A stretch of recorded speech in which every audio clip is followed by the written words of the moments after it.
let me first answer one of the questions that you get from a typical liberally biased media person that asks me this question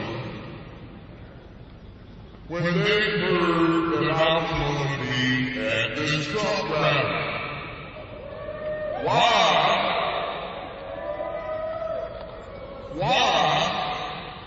are you speaking at the Donald Trump rally in Macon, Georgia?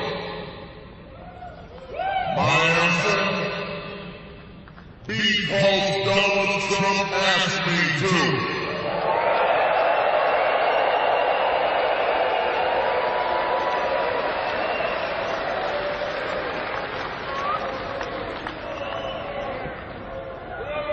I knew Donald Trump before he made the decision to run president, but this is not a new situation for me.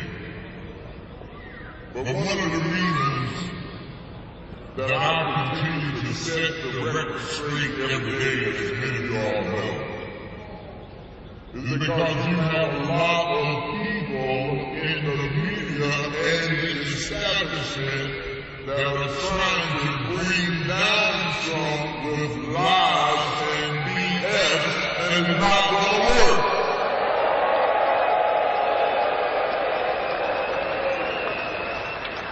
I don't have to tell you that America is on the wrong track. I don't have to tell you that. I'm sure I have a few boys of Herman Cain listeners in here who are talking about that all the time. That's what I'm talking about. Oh, Chuck and Ducky.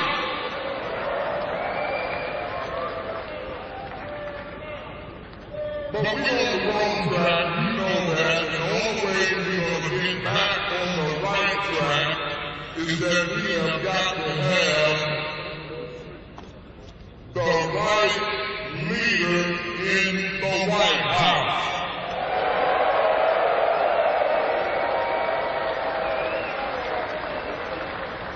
Because unfortunately right now, we don't have a leader in the White House.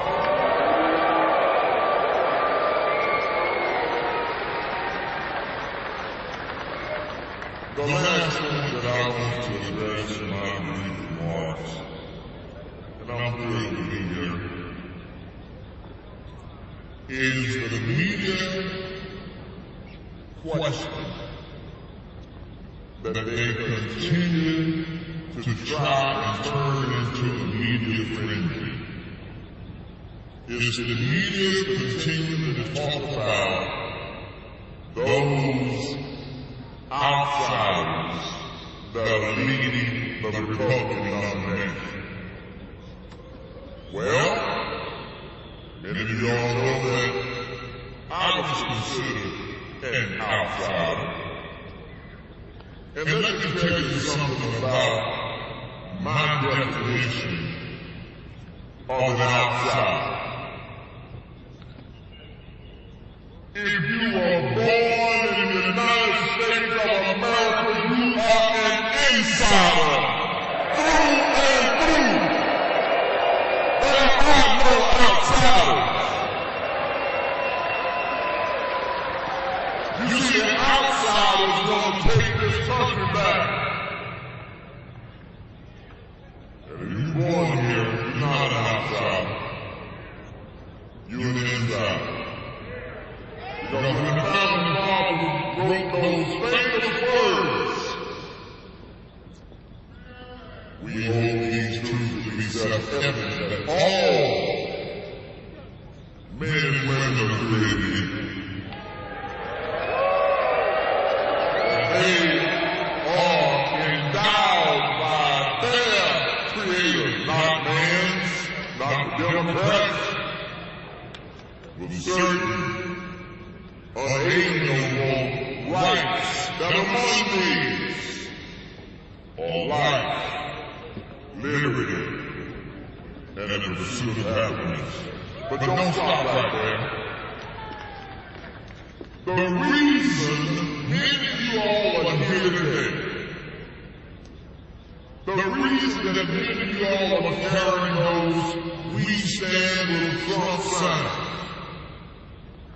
is because of what the next paragraph says in the Declaration. And it says that any form of government becomes destructive of those ideals of life, liberty, and the pursuit of happiness. It is the right of the people to alter or abolish it. We've got some altering and abolishing to do with a new leader in the White House. My name is Herman Cain.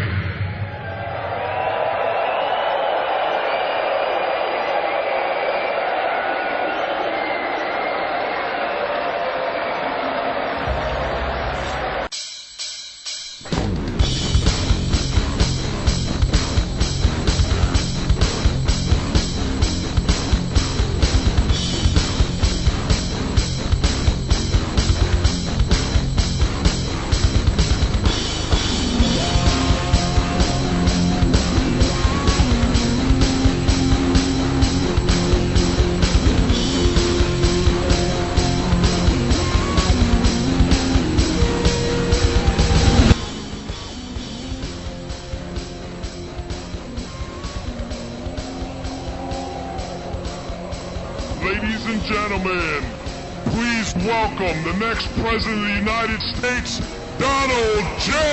Trump!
Thank you very much. What an incredible group of people.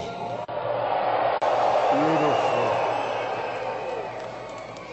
And you know, no matter where we're going now, everybody wants to see greatness for our country. We want to bring it back. It's the same. Everybody loves each other. I'll tell you, we left so many places. I mean, we go New Hampshire, we go Iowa, we go South Carolina, we go to Virginia, we go, no matter where we go, Dallas, no matter where we go, it's the same thing. There's so much love in the room. It's easy to do this. It really is. It's easy to do. It's easy. Amazing. It's amazing. I want to thank Herman Cain, my friend, for his wonderful remarks. He's really a good guy. 999, right? 999. Wherever Herman is, thank you, Herman. And, you know, we had a meeting today that was amazing. We had the African-American pastors, so many came up to Trump Tower. It was like one of the most inspiring meetings. It was an unbelievable, the love they have for the people that they represent and people generally was incredible. And I just want to tell you, they left Trump Tower. I then immediately got on the plane and I felt very inspired. It was a really terrific day. So, and Bruce is here. Where is Bruce? Bruce Lavelle. Where is Bruce? Bruce, get over here, Bruce. Do you know Bruce? If you don't know. Bruce. Come here, Bruce. Bruce. All right, now get the hell out of here, Bruce. You know, this is so impromptu. You never know when you ride with this guy.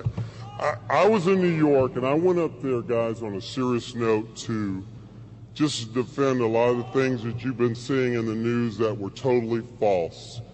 Donald Trump is not a racist, guys. Really?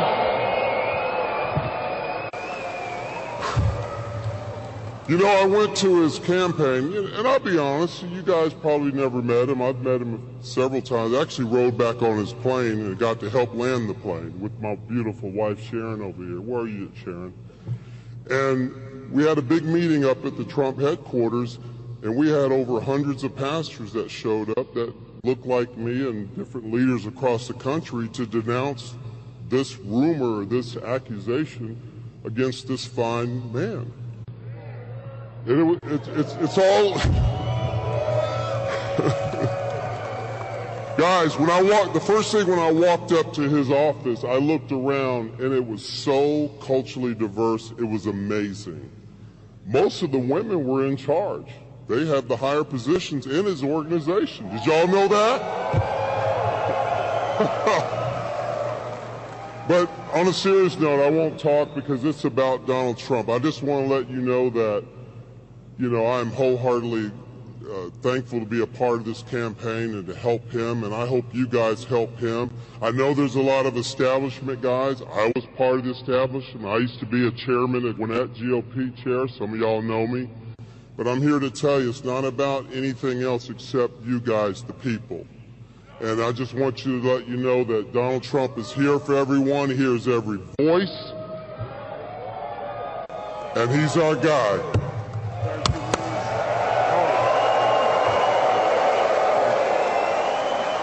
Thank you, Bruce. Pastor.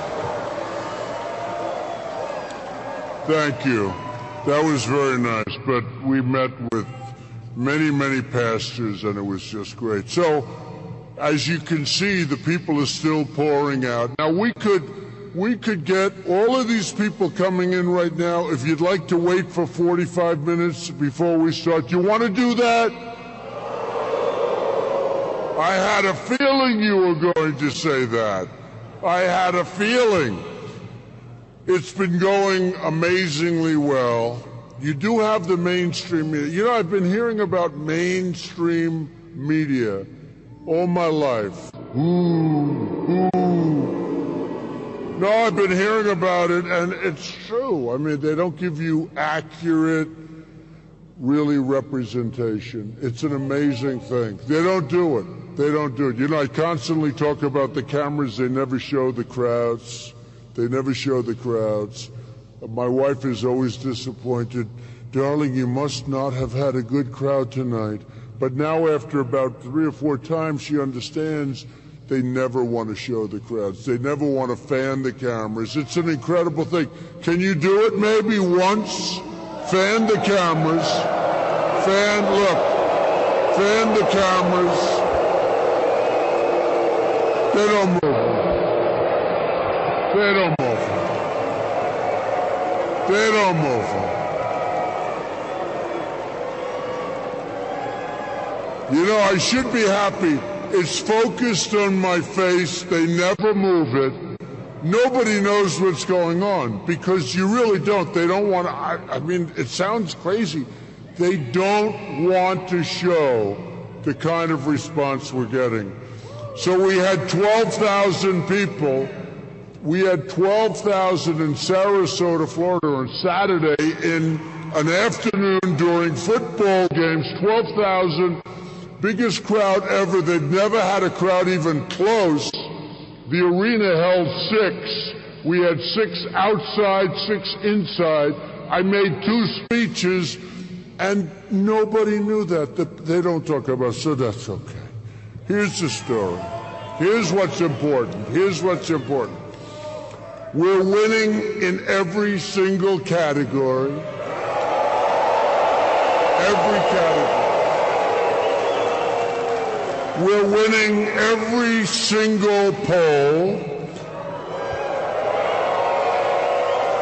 Fox just came out. We're beating Hillary Clinton even head-to-head by a lot.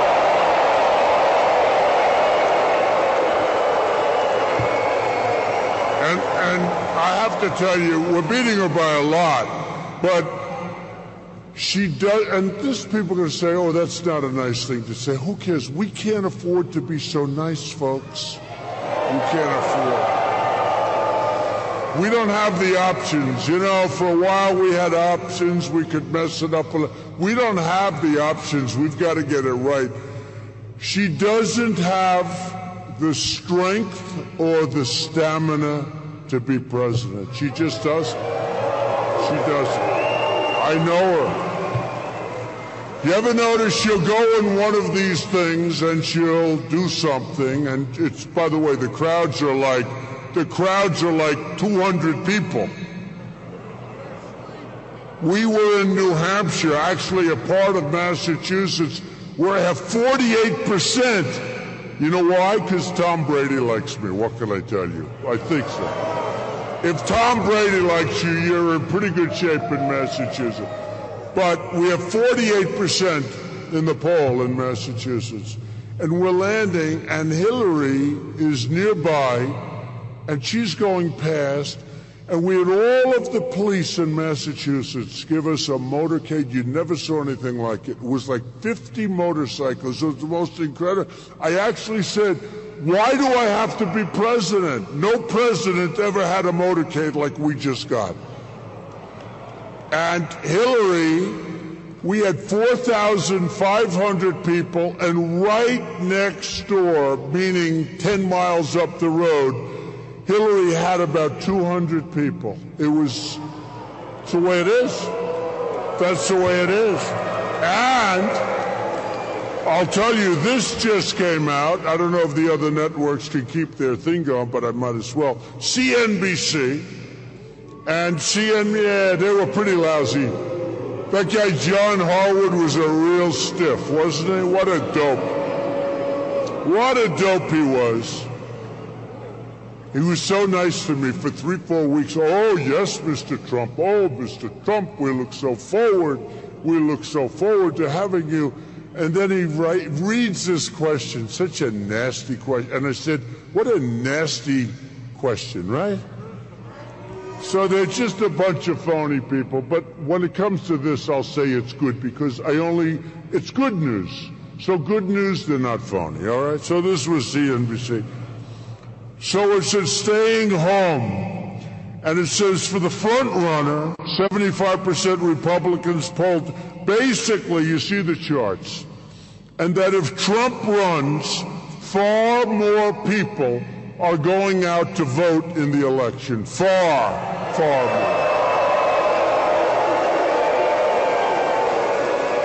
Then it says no matter, I have no glasses on, but these are minor details. I didn't want to put the glasses on. Does it make sense? Should I put them on? No. They're all saying no. Don't do it. Don't do it. Okay, I'm going to do it without. No matter what party affiliation you consider, Trump brings them out. This is CNBC. Republicans Democrats and independents are all most likely to show up if Trump is on the ballot. In our analysis, we assume constant variables, the Democrats nominating Hillary, which is going to happen, unfortunately or fortunately. I'd actually rather run against her. She has done such a lousy job. You know what her legacy is going to be? The greatest job that she has ever done will be getting out of the email scandal, assuming that happens. It's true. That will be her greatest achievement. You see all the classifieds today? They had thousands. How does a person have that many emails? They have 3,000 here, 5,000. How do you have that many emails anyway?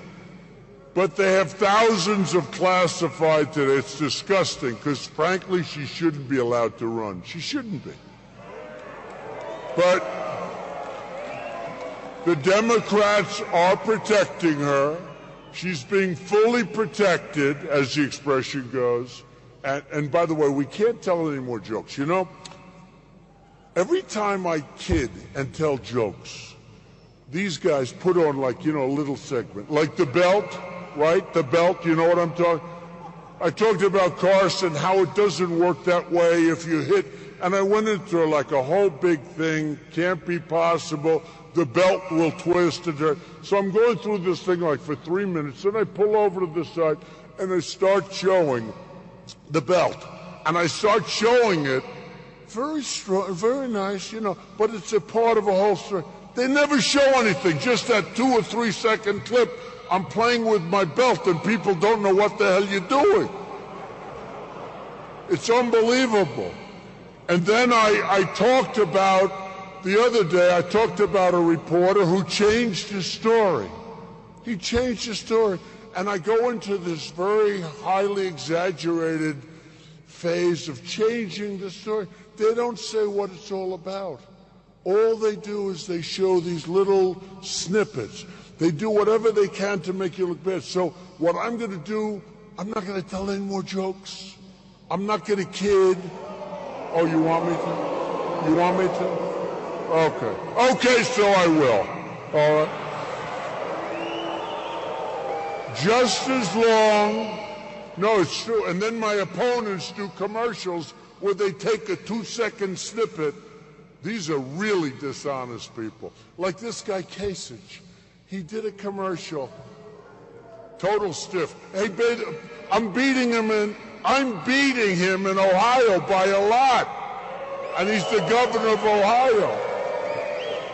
No, it's terrible. They say something to the effect that kind the people. I was talking about Carson, and I said that he had a certain problem, right? We don't have to go into it. Okay, I will. No.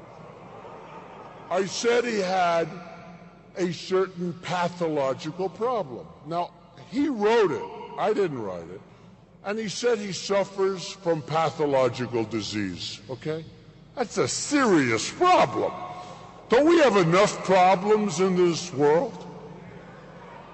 And I said, essentially, the people of Iowa can't be that stupid.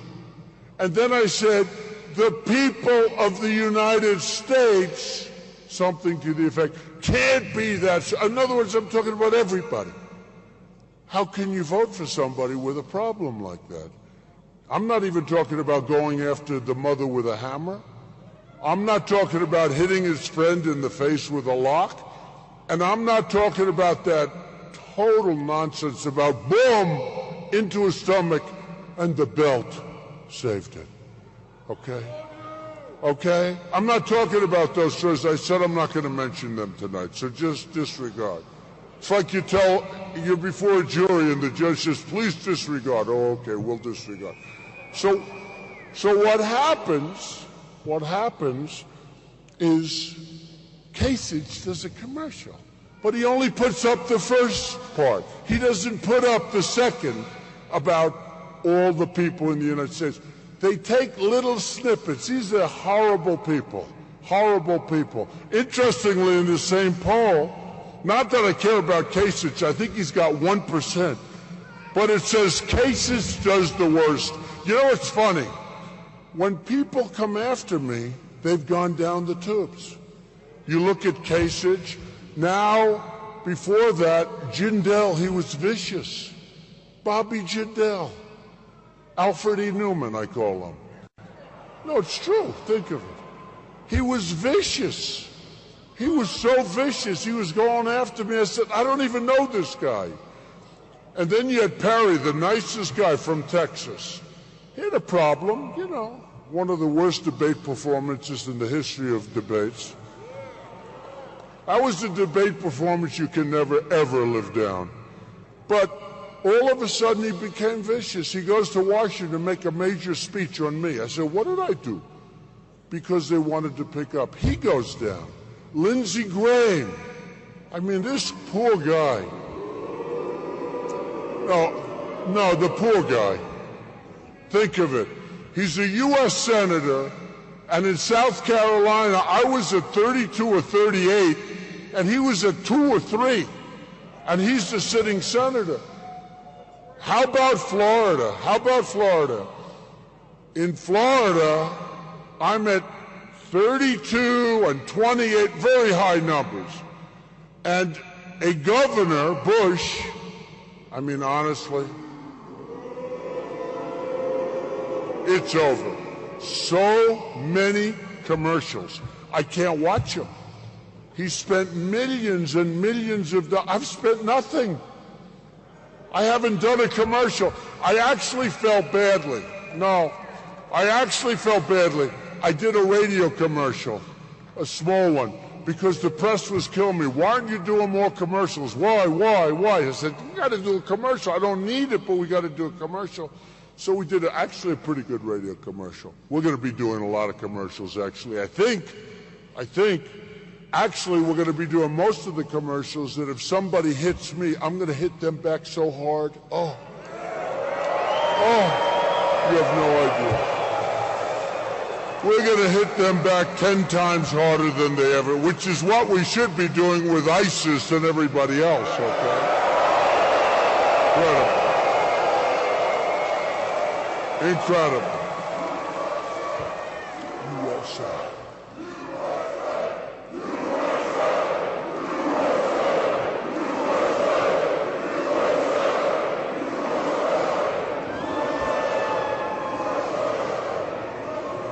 It's so cute. These people that are pouring in the back, they don't know what they're missing, do they? They don't know. So many things. But Lindsey Graham, disaster. Perry, disaster. All like disasters. Think of this, and a friend of mine said, you know, so far, now let's see, Christie hasn't hit me yet. He will. He has to. He has no choice. He's at 2 or 3. He's got to. He's going to hit me. At some point, Rubio's got to hit me. Hey, there's only one way you get to the top, and it's all through Trump. Let's face it. They have to. They have to. Even I think Cruz is going to have to hit me because, you know, he's a nice guy. He's been so supportive. Everything I said, he supported. Every single thing I said. And he's been so supportive, but at some point he's going to have to hit me, right? It's going to be a sad day, but we will hit back. I promise. I promise. But you look at what's going on, and you look at the world, and you see what's happening, and we have to get this right. We can't put a stiff, we can't put a low-energy person, we can't put people, some of whom I've gotten to know, some of whom I respect, some of whom I really don't respect, some of whom I don't respect. I look at some of the people that are on the dais. I never debated before. Now, in all fairness, every online poll, Drudge, who's terrific, he's a terrific guy, by the way, Drudge. But Drudge does a big poll. Hundreds of thousands of people vote after the debates. Time Magazine. I was just on the cover of Time Magazine. Believe me. Other than that, I have no power over Time Magazine. Time Magazine, Slate, they all do these polls. There's like 5 or 6. So we have the debates. Every single debate, and believe me, hundreds of thousands, I am not telling people to make phone calls, all right? It's an online poll, which I think are actually better in many respects than when they interview 300 people and they say you're winning. I don't understand 300 people.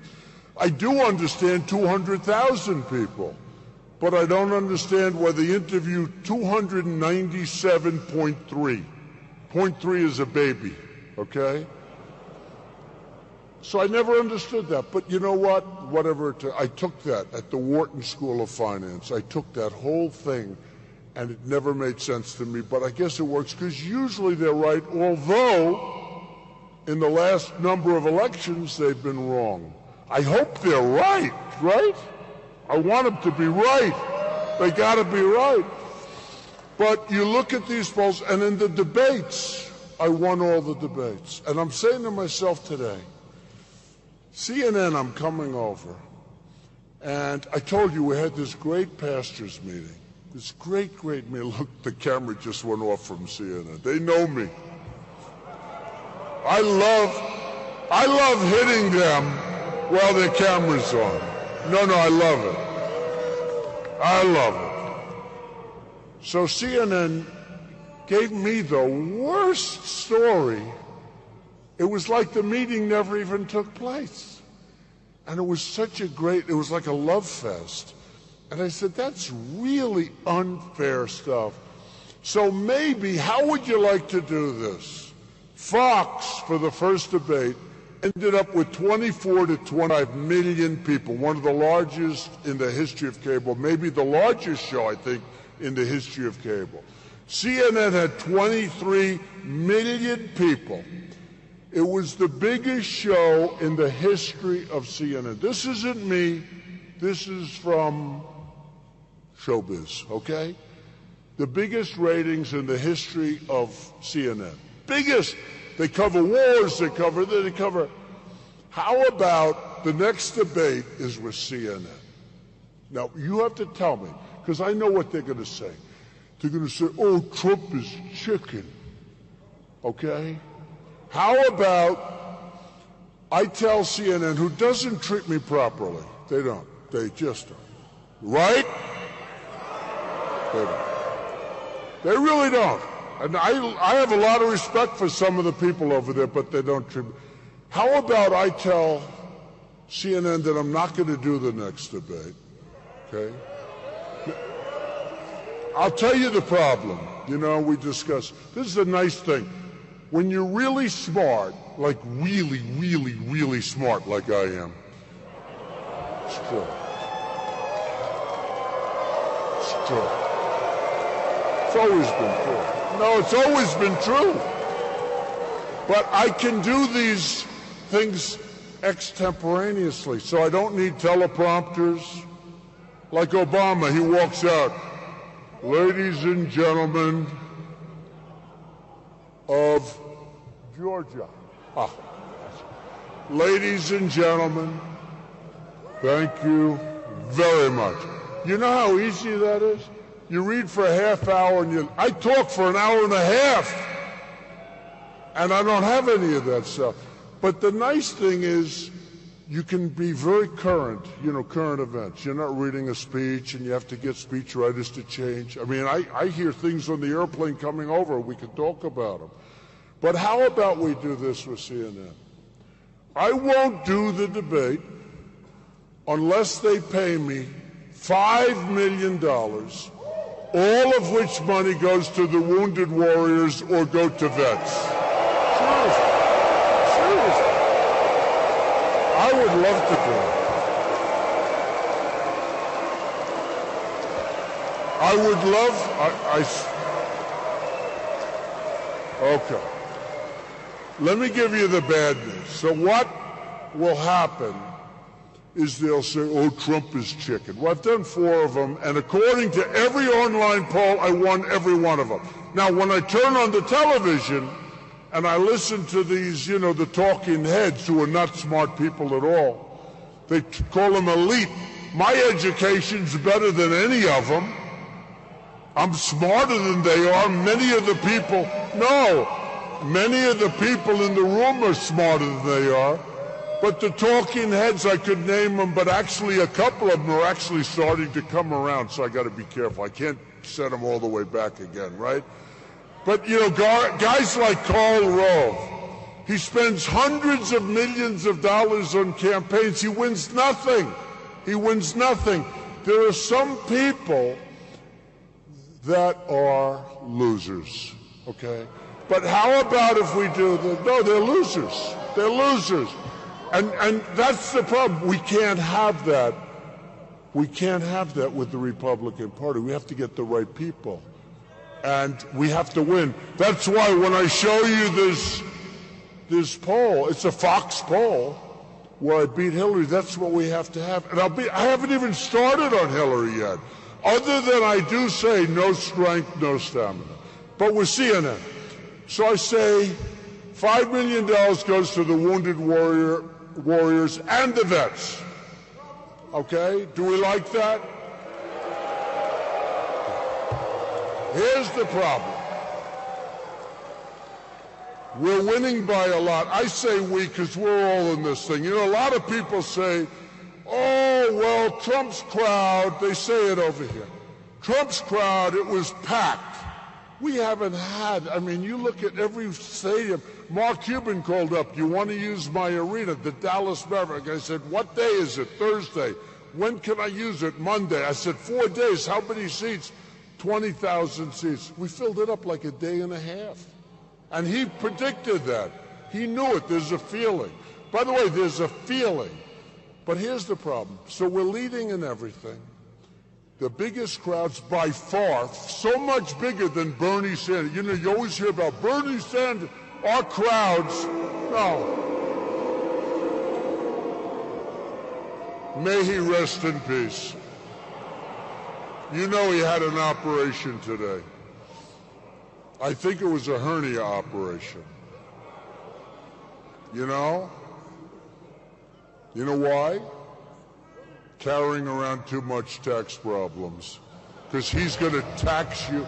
He's going to tax you. But it's let's not even talk tax problem. He wants to double and triple everyone's salary. Wants to bring you up to 90%. 90%. And he wants to bring you because he wants to take. Now what happened is Hillary now has gone way left. And she wants to give everybody free everything, except for the people that pay taxes. You know, somebody has to pay. Somebody has to pay. So it's going to be Hillary. But here's the problem. So with CNN, I said, no, I'm not doing it. Their ratings will go down where they would be. You know, let's say they would have had 1 million people when they have maybe 2 million people and they have 24, 25 million people. The case of Fox, 23 cases. So they're expecting a lot, a big audience, December 15th. They're advertising it all over. What I do like, they finally used a beautiful picture of me. Finally. Sometimes the pictures are so bad, they have my chin pulled back, so I look like quadruple chins. They picked the worst, but they picked a good picture. I'm so happy with them. I actually wrote them a letter saying thank you for the first time in about 2 years. But here's what happens. I won $5 million. They were getting $4,000 for a 30-second ad for the last debate. They went from $4,000 to approximately $250,000 for a 30-second ad. That's a lot of money. And then if you remember, CNBC extended their debate by 1 hour 2 days before. They said they're extending it because they were making a fortune. They were totally sold out. And who's the one that said, no way, you're not going to do it? I did. Not because I could stand up there forever. But I said, you're not going to do it. And everybody told me, everybody, this is like the wall. Believe me, we're going to build the wall. Mexico's going to pay for it. Believe me. It's like the wall. Like the wall. It's like the wall. Everyone says, oh, you'll never get Mexico to pay for the wall. So when I did this with CNBC, they were going to make it 3 hours. I said, number one, I can stand up here for 25 hours. I can stand up for 2 days. I don't care. But who the hell wants to watch the same questions over and over and over again, right? For 2.5, 3 hours. So I said, no way. And I said, we're not going to do it. In all fairness, Carson joined in with me. He said, absolutely, I'll go along. And they folded in about 2 seconds. That's supposed to be the business network. They folded quickly. They folded. So with CNN, here's what they'll say. Trump's chicken. He's afraid to debate. He's afraid to debate. And what I don't do, I just talked to Corey and Hope and all of my people. I said, I'd love, because I watched this story on the pastors. It was so terrible. It was done by a reporter sitting right back there. No, it's true. Who, by the way, she wasn't even there. She wasn't in Trump Tower. That's where we had a beautiful news conference with all these pastors, and it was like we didn't do anything. I won't mention her name. I don't want to make her any more famous than she is. She's not very famous, believe me. But such a disgusting report. So the problem is they'll say that Trump is chicken. Now, if you're not leading and you're going nowhere, you have nothing to lose. But wouldn't it be bad? I'm leading the polls. I don't do it. I play cute, because you're playing cute, right? It gets out I'm chicken, which I'm not. One thing I'm not is chicken, okay? Remember, every single poll, I won every single poll in the debates, all 4 debates. Check it, folks. You know, I only say what's true, because if I say anything that's even slightly off, the next day I have headlines. Every single poll. But if I do this, it could be he's playing too cute, and maybe I don't do well, and maybe my real polls, which are the polls we're leading by so much, maybe they go down. So should I tell CNN that I'm not doing the debate because they treat me really unfairly? And say, but I will do it if you give $5 million to the vets? Or, well, now I know, with the people in this room, good. And if they covered my whole remarks, good, but they won't. They'll just cover a tiny bit. They won't mention what I just said. So they give you like 3 seconds of this. If I do it, I have a feeling I could face repercussions in the polls. Should I do it or not? I don't know if I want to take the chance. I don't know. You know, it's a little like, okay, we all heard of The Apprentice, right? The Apprentice, one of the greats. I love The Apprentice. So Mark Burnett came up, wanted to do The Apprentice. Show became a tremendous, tremendous hit. And by the way, the head of Comcast, who's a great guy, Steve Burke, came to my office just before I announced. He wanted to renew for a lot of money. I'll pay whatever. Wanted to renew. And I said, Steve, I think I'm going to run. I wasn't sure, because I wasn't sure until I got down that escalator with my beautiful wife waving. She was more confident than I was, I'll tell you. But she's waving, and I'm saying, am I going to do this? The bottom of Trump Tower, this massive area, was you couldn't even see any of the marble because there were so many cameras on it. And I took a deep breath, and I went,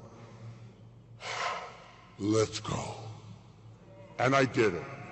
And by the way, and in that speech, we announced illegal immigration. We announced a whole pile of things that turned out to be a very, very big deal. A very, very big deal, right? Very big deal.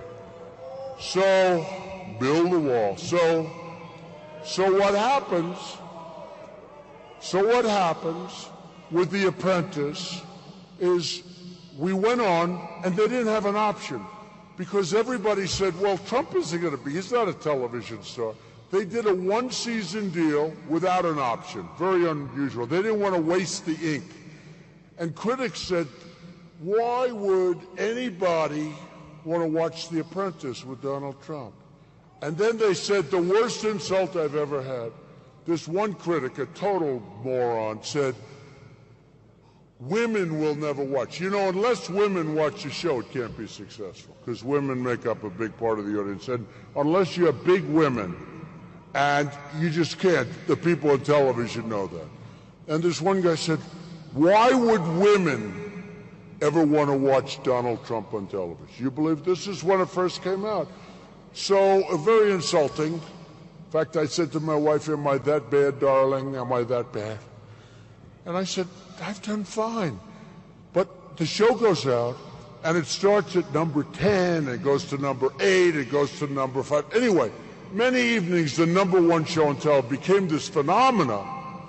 And so what happened is I played chicken, because they didn't have an option. So what happened is NBC came to me, and I read all about Friends, where they made $2 million an episode, and there were, how many of them? 5 or something, right? Jennifer Aniston, all of them. And they had like a union, but they made a lot of money per episode. I would have not formed that union. If I were Jennifer, maybe I would have asked for more, but that's okay. She's a team player. So what happens? I said, I know nothing. My agent told me don't do The Apprentice in the first place. It's not going to work. So I fired him. I said, you know, the show just went to number 1. No, I fired my agent. So I'm stuck without an agent. But I read all about these ridiculous salaries at these television stars, and I asked for a tremendous salary. I said, look, I have the hottest show on television. You remember that season 1 in particular, the final episode? I think it was second after the Super Bowl, had tremendous numbers of people watching it. And I said, all right, I'll do this myself. This is too simple. And so I asked for a crazy number. And they said no. They turned me down. And I said, man, I just blew it. And 2 days later, they called me back. We'll give it to you. Okay? And I said, why? They paid me a fortune. You saw the money I made on The Apprentice. I had to file it. How much was it? $213 million. You believe that? Nobody believes it. I don't believe it. I mean, to be honest, I had to file it. You know, I had to file my statements. Everybody said, well, maybe he's not as big as people think, and you know what's going to happen, and he won't file. Well, I filed, and I was much bigger. And by the way, I don't say that. Bigger, better, stronger, low debt, tremendous cash flow, numbers that I wouldn't have ever believed even 15 years ago. I built a great company. The reason I say that isn't for ego, it's because this is the mentality, this is the thinking that we need for our country to make us great again.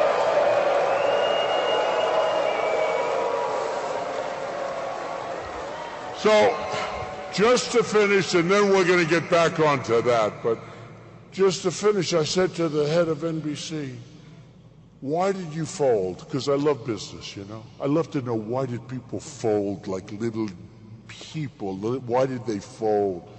So I said, why did you fold? He said, you know, we weren't, and we started interviewing other people, but in the end, we didn't want to take a chance, okay? And it's the same thing with us.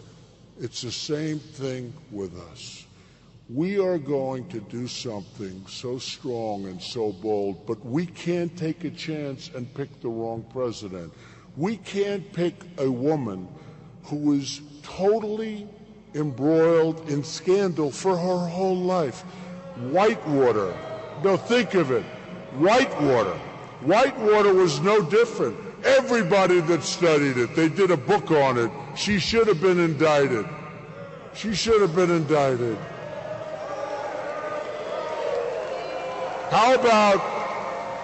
wasn't it the cattle futures? The cattle futures, right? Where her numbers went up, like she made a massive amount of money in like 1 week. And guys that do this professionally all their lives, they've never made that. The whole thing is a scandal. The whole thing is corrupt. It's corrupt, and it has been. You look at the foundation, you look at everything. It's been so bad for so long. We can't do that. We can't get involved in that stuff anymore. And honestly, it's true. She'll say hello to people. She disappears for 5 days. I don't disappear for 5 days. Tomorrow I'm going someplace else. I'm all the time. All the time I'm going. We need tremendous stamina. We need tremendous strength. And this is women, men, you know what I'm talking about. We need strength, we need stamina, and we need smarts. We don't need just a tough person. Because I know tough guys. I know tough guys. I know tough people. And tough is no good. Tough is no good without the brain power. You need the brain. You need the brain. But we need the toughness too. We need General Patton. We need General Patton.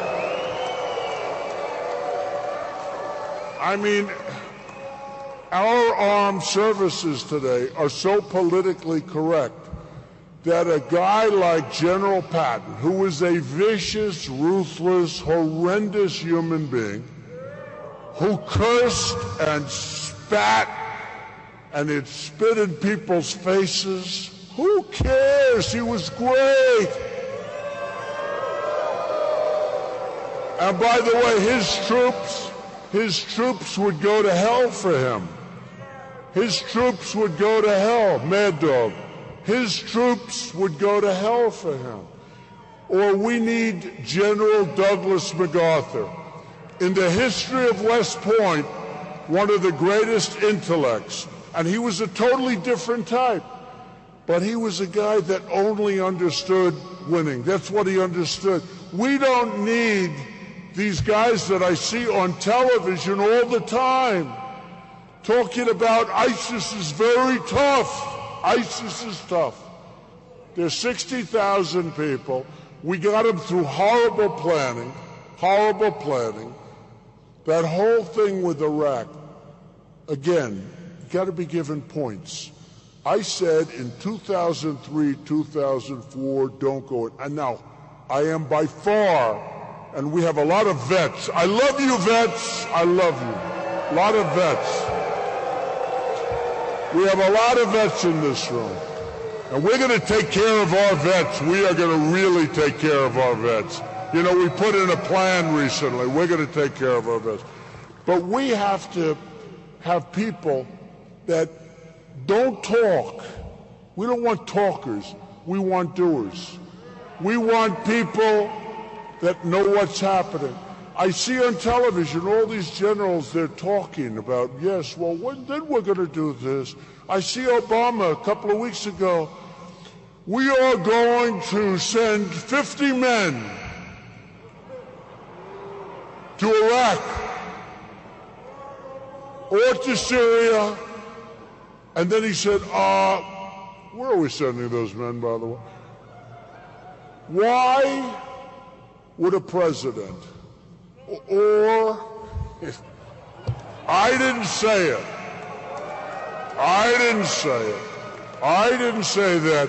Go ahead, say it again, but louder. Very rude. They're very rude in Georgia, aren't they? You heard what he said. Well, there's something going on because some of these decisions are hard to believe. So he announces that he's sending 50 men over, and maybe some women, I don't know. But he's sending 50 people over, our finest. Why would you do that? Why would you say anything? Because now they're being hunted, now they've got targets on their back, now the enemy knows they're going over there. Why would you say that? They're being hunted like like wild dogs. They're being hunted. Why would you say that you're sending 50 people?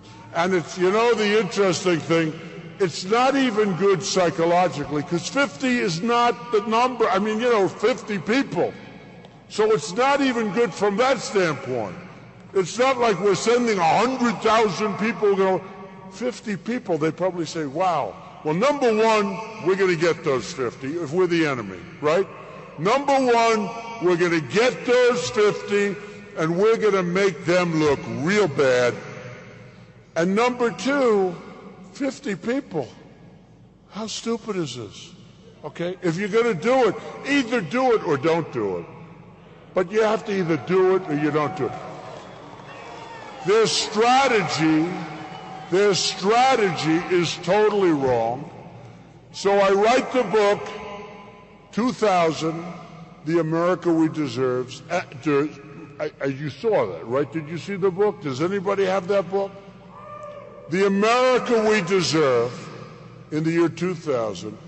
And I talk about Osama bin Laden, because he was a terrorist with a big fat mouth, and he was going around saying the destruction he's going to do.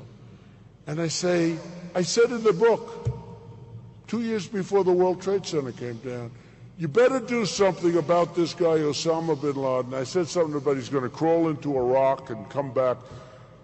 And a couple of people said, man, Trump actually called Osama. He did. He came back. He knocked down the World Trade Center with thousands and thousands of lives, and people still dying, and families still suffering because they lost people.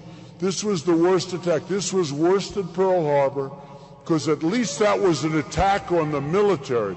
This was an attack on innocent people working in an office and having lunch up on top of the world. This was an attack on civilians, the worst attack in the history of the country.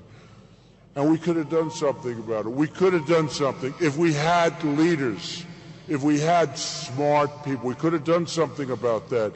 Osama bin Laden was out there. I wrote about him in my book. He was out there. You don't go out and say we're sending 50 men. Here's another thing. Bush started a war. Shouldn't have been started. You're going to destabilize the whole Middle East. That's what happened. And I said it.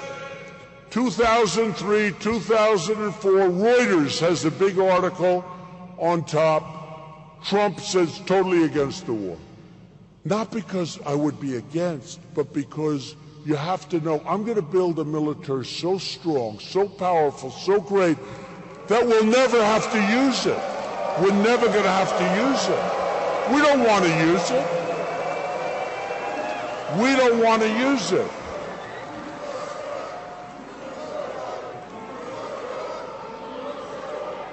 Look, in many ways, the military is, and building it up, is the cheapest thing we can do.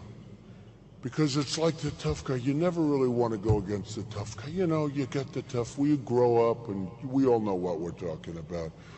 But I'm the tough guy. Well, hopefully I'm the smart guy.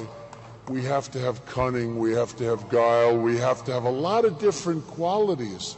But we can't keep going with these all-talk, no-action politicians who are paid off by their PACs. They're paid off by the PACs. They're controlled like little puppets by their PAC. We can't keep going like this.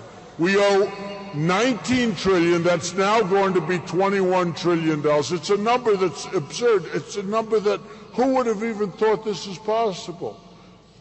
China's ripping us on trade. Japan is killing us on trade. With China, we're losing $450 billion on an imbalance a year. With Japan, it's $70 billion a year. Mexico's 45. That's why you know, people say, I told you before, I say they're going to build a wall. You know why? Because they're making a fortune, Mexico. I love the Mexican people. I respect Mexico. I respect their leaders, but their leaders are so much smarter than our leaders. You stay in Mexico 1 extra day, they have 5 soldiers escort you out of the country. And yet they send everybody over that they don't want. People go through Mexico, keep going. The dummies in the United States are going to take you. A woman's pregnant. She has a baby. She steps over the border. She has a baby. It's an American citizen. We take care of the baby for 85 years, okay? No more. And I attacked that. Anchor babies. I attacked it. And I attacked it strong. And it turned out I was right. I didn't even know that at the time. Because everybody said, all of these dumbass politicians said, oh no, oh no. It's what they are. They're good at one thing, I'll tell you what. They're good at one thing, getting reelected. I mean, I have to deal with them. A guy like Kasich, this guy's nothing. These are people that should not be on the stage. These are people, it's an embarrassment to have some of them on the stage. And some are very good, I'll be honest. I'm not going to tell you who because I want you to vote for me. But there are some that are very good. But there are some that should not be on the stage. I mean, you have a guy like Pataki. He doesn't even register in certain areas where you have to register. And he's going to be back on the stage. If I'm running the Republican Party, and if somebody's not registered, let's say in Virginia or let's say in South Carolina, because they don't want to pay the fee or because they can't get some signatures on a ballot, and he can't register because it's now the time limit, so you don't have South Carolina or you don't have Virginia, you're not going to be on the debate stage with us. But they don't do anything about it. They don't do anything about it. So we have to get tougher. We have to get smarter. We have to really run this country with love and with heart, and we have to take care of people that are sick, and we have to take care of people that need help. We have to get better health care. Obamacare is a disaster. It's a disaster.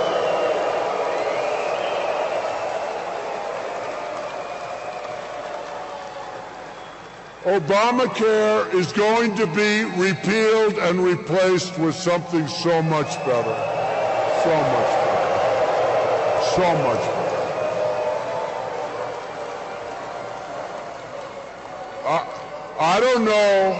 I don't know if you saw recently where premiums are going up 35, 45, 55%.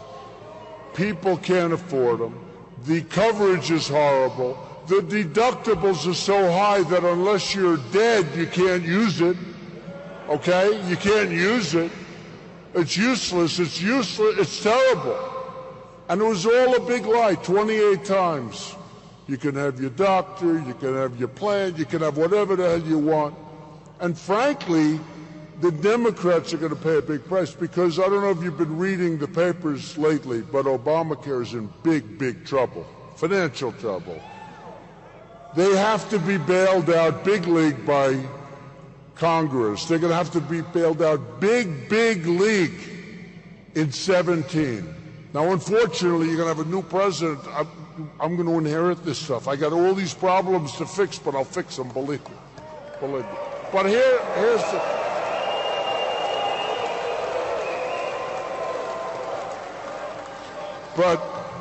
But here's the problem.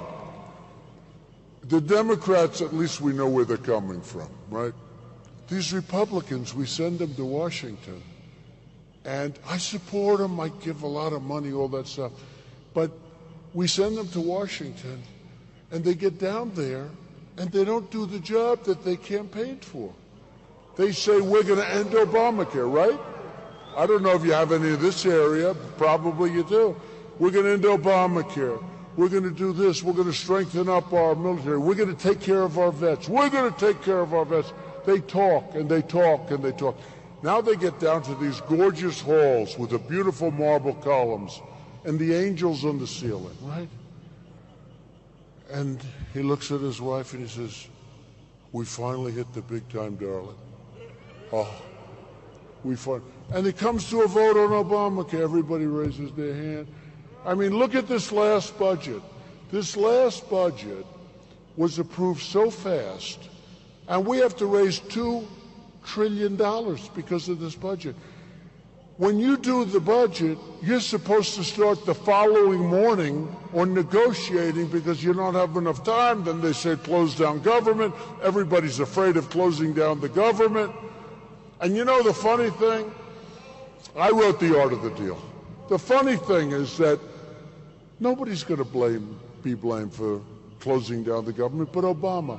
When people read the history books, they're not going to say Boehner closed down. Nobody's going to know who Boehner is.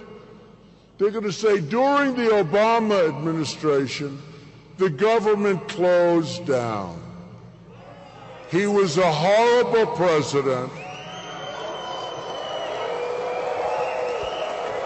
It's true. It's true. They're going to say he was a horrible president. He didn't know what the hell he was doing.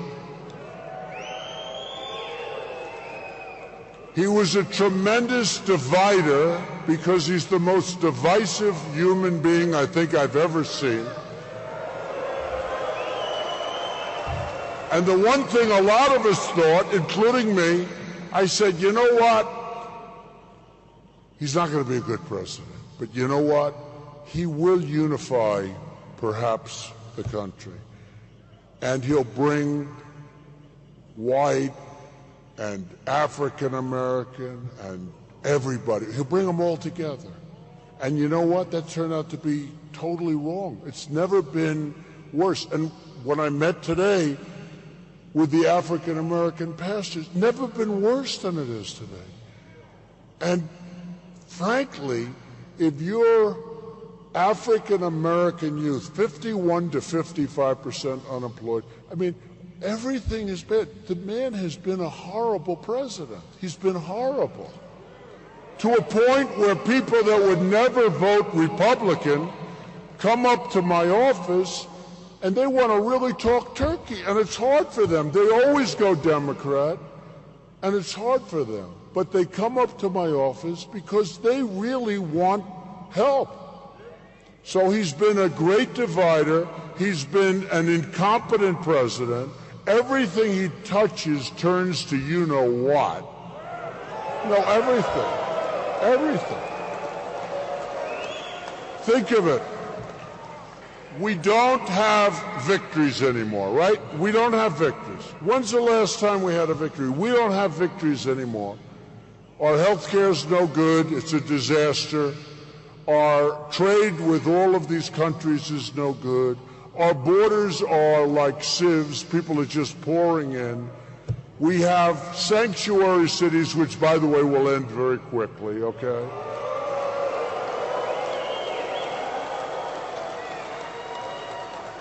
When I made the speech in Trump Tower that I'm going to run, and I gave up a lot. I gave up a lot because what I gave up is far more than any campaign is going to cost. I'm talking now in dollars. I gave up a tremendous amount, including shows and everything else. But I gave up a lot. You know, a politician gives up nothing. They run, they lose, they win, they run again. Totally controlled by their donors, by special interests, and by lobbyists, totally. And there's a story, and I have to tell you, because this is like, and I've been saying it for a long time. I think we had either 9 or 11 super PACs formed for me. Trump super PAC. One of them was the Art of the Deal PAC, the Art of the Deal. So people give money. You know, and a lot of these people that form the super PAC have no money. Maybe I'll give you a good idea, right? You'll go form a super PAC, keep all the money for yourself. So I'm saying to myself, I wonder when people send to the Art of the Deal super, they probably think I'm running it. Well, we're not supposed to run it. I'm not running it. And I see these two young guys are on television, and I see others, and they're all talking about these super, nothing to do with it. We sent legal letters to all of these super PACs to close your doors, close up. I would have had hundreds of millions of dollars if I wanted to have a super PAC and if I wanted to have other people fund my campaign. I don't want other people to fund my campaign. No, I don't want them. Because nobody knows the game better than me. We take the small contributions because I have to. I mean, I have people sending me $21, $17, $28, $100, and you have to, those are people that are in love with this country, and you have to take it's called small, like tiny contributions, but these are people that really want to invest in this country, the greatness of the country. And frankly, to send the money back would cost more than some of the checks that come in. You wouldn't even know. And there's no letter I can write to a woman who sent in $17.50 with a 4-page letter. 4-page letter. So proud that she sent this money. There's no letter that I can write where she's not insulted. I have turned down tens of millions of dollars. And you know, most of those guys have gone to other campaigns because they want to, I mean, they're like horse players in a certain way, but they also want access and they want power. And I said, I don't want to take your money. I'm not going to take your money. So here's a story. It was just on the front page of the Los Angeles Times. A super PAC called American Legacy raised $6 million. Now this is, I guess it's a Carson or Carson-oriented super PAC, right? Of the $6 million, only $140,000 was left for the campaign. No, but this is the same with Bush, maybe not as bad. It's the same with Rubio. It's the same with all of them. Or most of them, I guess. Maybe a couple of them do it properly. But the consultants and the fundraisers and all of these people, they take the money. They're professionals. They make money better than being a real estate broker, to be honest with you. I mean, I'll probably give a lot of people in the audience an idea, but it's better than being a real estate broker. So think of it, Jeb Bush. Yeah, Jeb, he's another beauty. Jeb Bush the other day said, Donald Trump, you know, he's trying to talk tough now because I said he's got no energy, right? I called him a low energy person, so now he wants to be a tough guy. It doesn't work. You can't be tough if you're not tough, you know? We know that. He should be himself. If he's himself, he'd do better. Can't do any worse. But Jeb Bush the other day said, Donald Trump doesn't have the right tone to be president. The tone. And I said to he goes, who cares? That's very good. Who cares is right. So here's the story. So they're chopping off our people's heads in the Middle East, right? They're drowning people in cages. We're like living in medieval times. We can't waterboard. They asked me the other day, do you see that? They chop off heads. And one of the announcers asked me the other day, one of the talking heads actually, said, Mr. Trump, what do you think of waterboarding?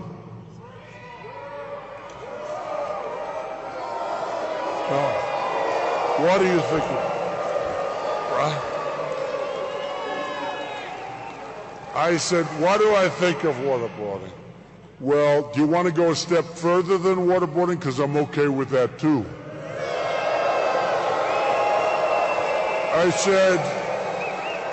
I said, you know, they're chopping off everybody's heads. Every day you see it. James Foley, great parents. I made a contribution to the people and to the parents, and because they did the Foley Foundation, and I got to know them and him, and through them, and he was like this great person. He was the first, and I said, you know, I think ISIS made a terrible mistake.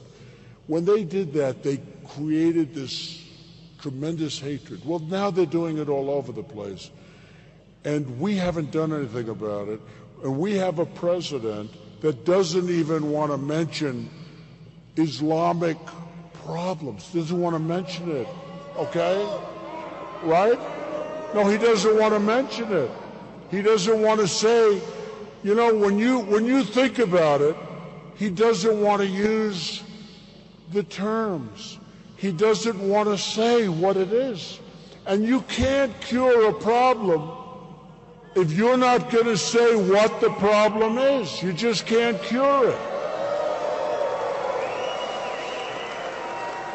So we have a terrorism problem like probably there hasn't been. We're fighting a war like we've never fought. Of course, he's not saying it's a war either, but we're fighting a war where they're blowing up airplanes, where they're doing things like what you just saw in Paris and other places. And we have a president that refuses to use proper terminology. And why that is, nobody can really tell me that one, okay? Why that one? This audience is amazing. I tell you. I wish everybody.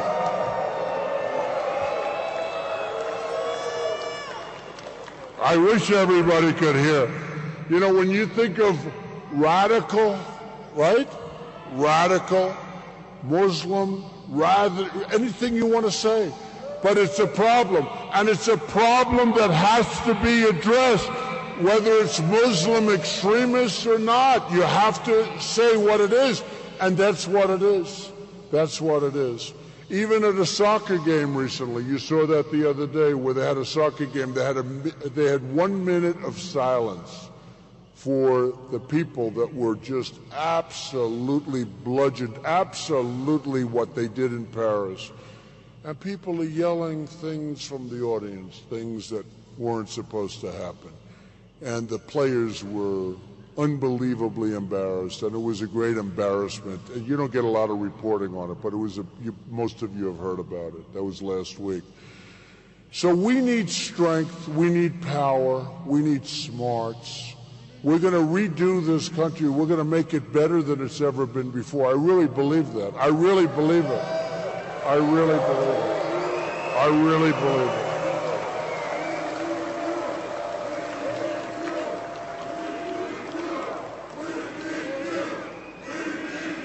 Well, thank you.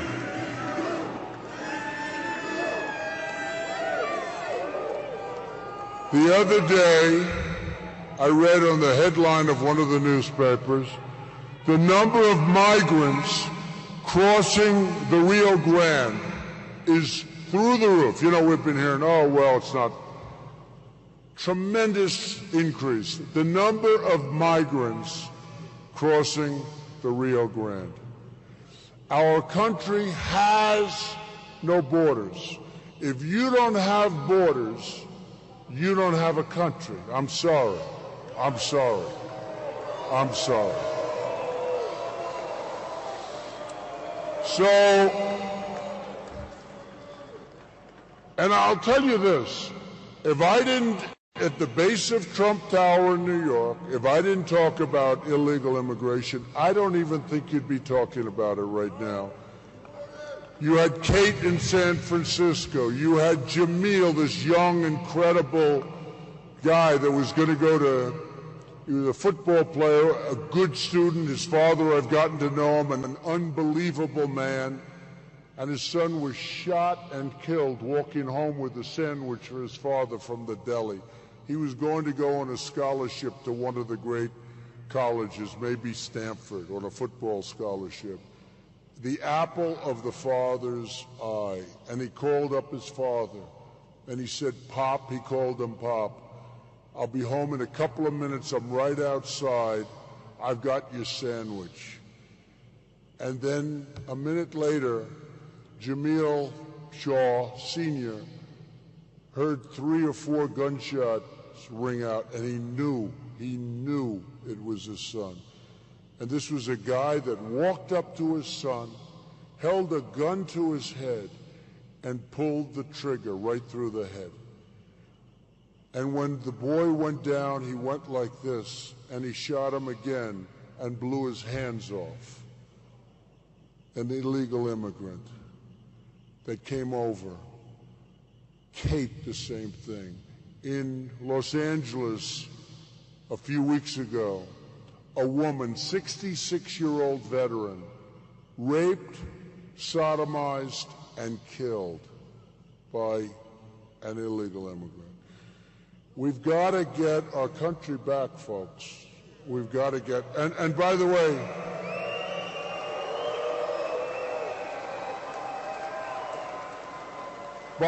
these are three instances. These are three. There are thousands and thousands and thousands. It's horrible. It's horrible. And the Border Patrol, I was over there not long ago in Laredo, Texas. And the Border Patrol, these are great people.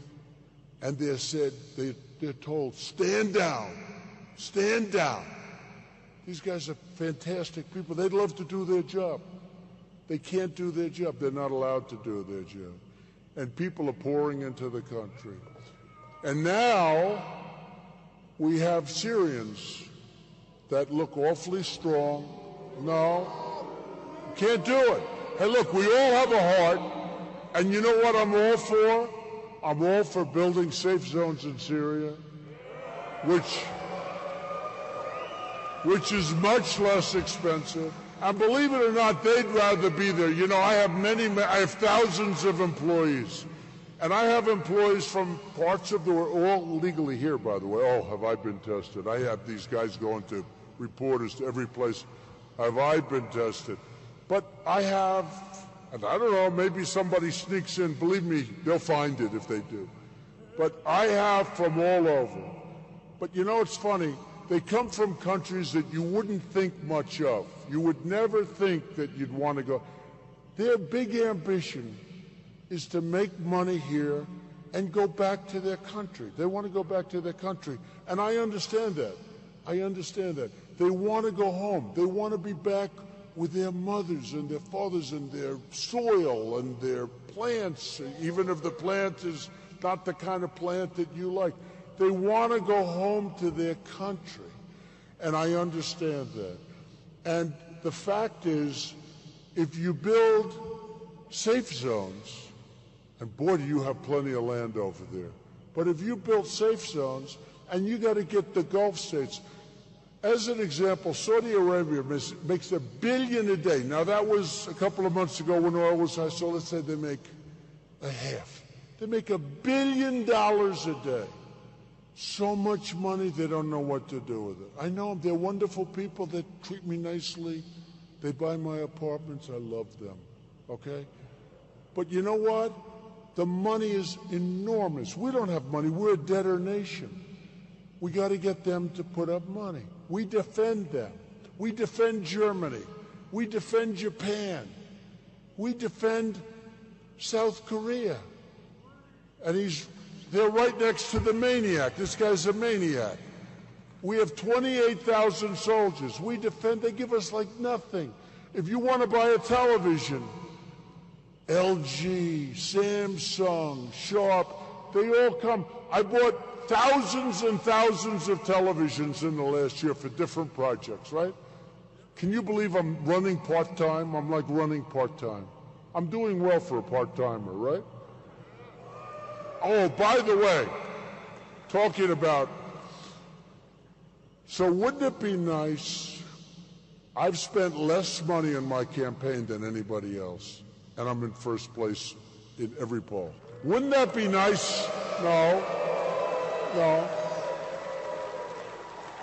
But wouldn't it be nice if the country could do the same thing? Wouldn't it be nice?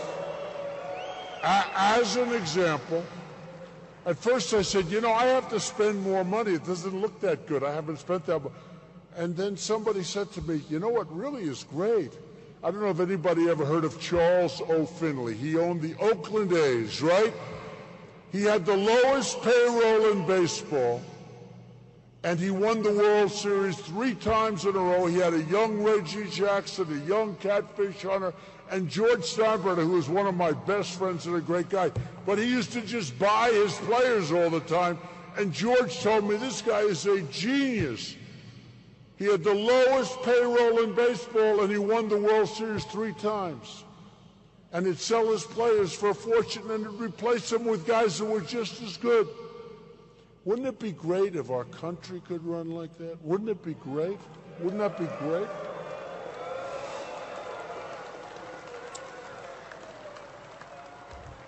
Do you remember for the last, because a lot of the people in this room know what I'm saying, and they've been following us. Do you remember when I've been saying oil, attack the oil, right? I've been saying that now for what, 4 years? But I say more. I say attack the oil and then keep it. These guys attack it, but they don't want to keep it because they're stupid. So for 4 years I've been saying attack the oil, attack the wealth of ISIS, attack the wealth. And they all said, oh, that would be ridiculous. Obama actually had one of his generals say, well, that wouldn't be a good military. I said, wait a minute. They're making much of their money from oil. They're making a lot from banking, and who knows better about attacking banks than I do? I'm one of the all-time pros of history. Okay? Got to attack the banks. Money's pouring in from banks illegally. Money is pouring in, and the banks will stop it because I know the games. These politicians don't know anything.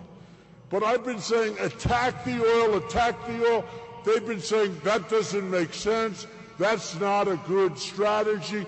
I actually heard the other day that attacking the oil is a bad idea because it's environmentally not sensitive. Can you believe this? No, attack the oil because what's going to happen is you're going to have fires, you're going to have smoke going, and they don't want to do it for environmental reasons. Can you believe the incredible incompetence? Okay. So I've been saying that is a serious consideration as to why they didn't attack the oil, just to show you how stupid our leaders are. And these people want to kill all of us. So I've been saying attack the oil. Well, after Paris, and right at Paris, finally, and it was France that did it. Can you believe it was France that led the attack? Which I'm happy about. But they finally started attacking the oil, and only one person back there said, you know, that was Trump's idea a long time ago, and he's been saying it every chance I got. But I said one other thing. I said, attack the oil, go in there, recapture, get ExxonMobil, get a couple of these great companies, they'll rebuild the infrastructure. Don't worry about the infrastructure. These companies are amazing. Half of you probably work there. They're amazing companies. They will rebuild it so fast and they'll build it new and nice. We'll encircle it, we'll make a fortune, and we'll give a percentage of that money to the families of the soldiers of Iraq and other places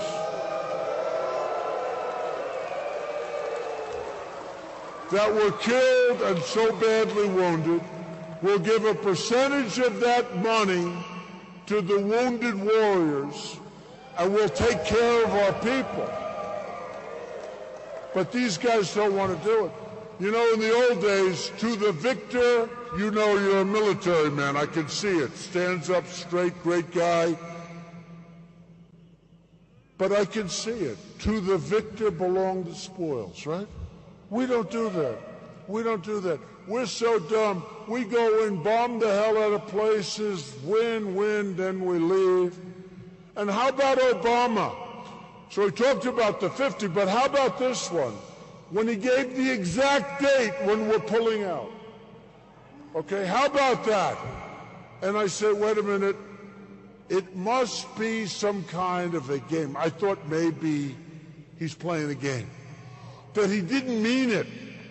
Because if he doesn't mean it, he'll get him by surprise. See, Our country needs the word unpredictable. We're totally predictable. He announces the 50. He announces next week we'll be bombing a certain city. In the meantime, it turns out to be hell on wheels because they're so prepared.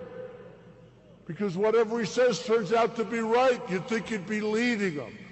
So what happens is Obama comes out and he said, we're leaving Iraq on a certain day. And he meant it. So what happens? And believe me, they don't want to be killed. You know, you read all about they're going up. They don't want to be killed.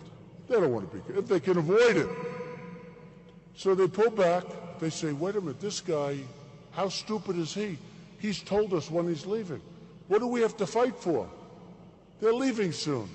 So they pull back, and we think we're doing great because they pull back. And then we leave, and then they go and do whatever they want. And by the way, ISIS came because we had no control over the people that took over Iraq. They wouldn't let ISIS have their fair share. And what happened is ISIS became more vicious by far than them. And more vicious than Saddam Hussein, by the way, who didn't have weapons of mass destruction. So what happens is we have a president that told them the exact date that we're pulling out. All right? Now you tell me, how stupid is that? And now they have a war going on where they don't know what they're doing. They're fighting Syria, but Syria's fighting ISIS, and they're fighting together. So we're fighting ISIS, and we're also fighting Syria. So Syria's now saying, wow, I can't believe it. The United States, who's fighting us, is killing our worst enemy, ISIS. We love the United States. And Assad is now on the side of Russia, and because we gave Iran $150 billion, we don't get our prisoners, I don't have to go into it, maybe the worst deal ever made, ever, that I've ever seen of any kind. So now we're fighting Iran, we're potentially fighting Russia, we're fighting ISIS, ISIS is fighting Syria, Syria is fighting... We don't know what the hell we're doing. We have stupid people. You can't fight them both. You got to pick your guy. You got to pick your guy. And I'll tell you who I pick. Assad is a bad guy. We're backing the rebels just like we did in other places, okay? We're backing the rebels to go in. Now, who are the rebels? Nobody knows who they are. Some people think the rebels are ISIS, and some people think the rebels are far worse than Assad. So we're backing the rebels. Look what happened in Libya. Look what happened in Iraq. We don't back people. And we give them our equipment. And one shot's fired up in the air and all our equipment is in the hands of the enemy. This stuff isn't going to happen if Trump gets there. Every single poll, not going to happen. Not going to happen. Every single poll is saying number one by far on leadership. I'm not saying leader, I'm just telling you, I'll be a great leader. But every single poll, you know why I'm going to be a great leader? Because I'm going to win. You know, Vince Lombardi would win. That's why he was a leader. If Vince Lombardi for the Packers lost all the time, he wouldn't have been a leader. Okay? If Coach Belichick, who's a great guy, last night they had a little upset, but that's okay.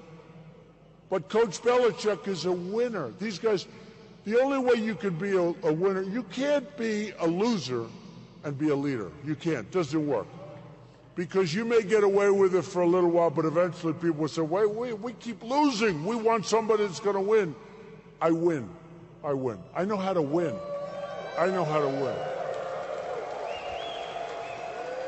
Just like now, we're driving the Republican establishment crazy. Crazy. Crazy. They don't know what to do. And the reason they're going crazy is because they want to have their puppets, and I'm not a puppet.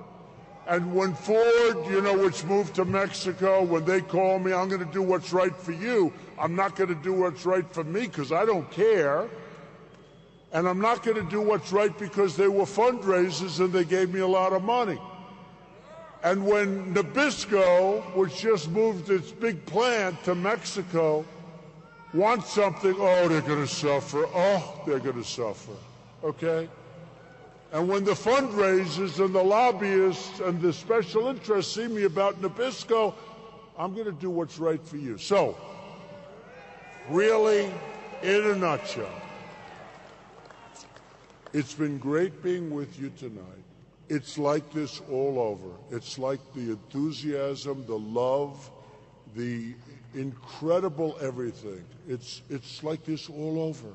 We have an amazing country of people that really want to see us be great again. The expression, make America great again, I mean, they really want to see it.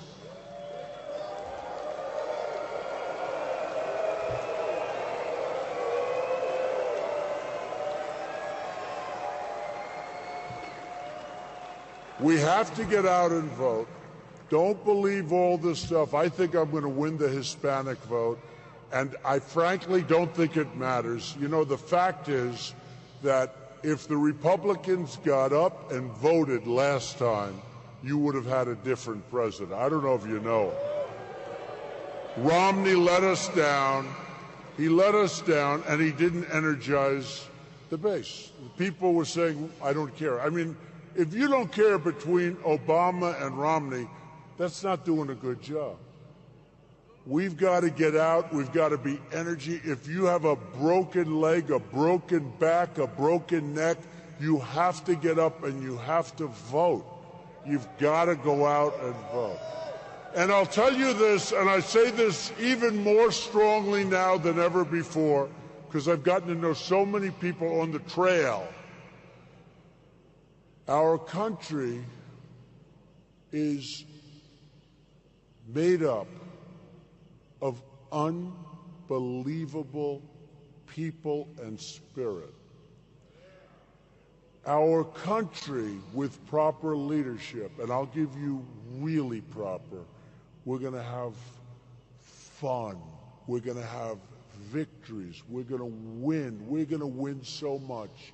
We're going to do things. We're going to take care of our people that need it, which Republicans aren't going to ever get credit for, and we're going to do that. We have to do that.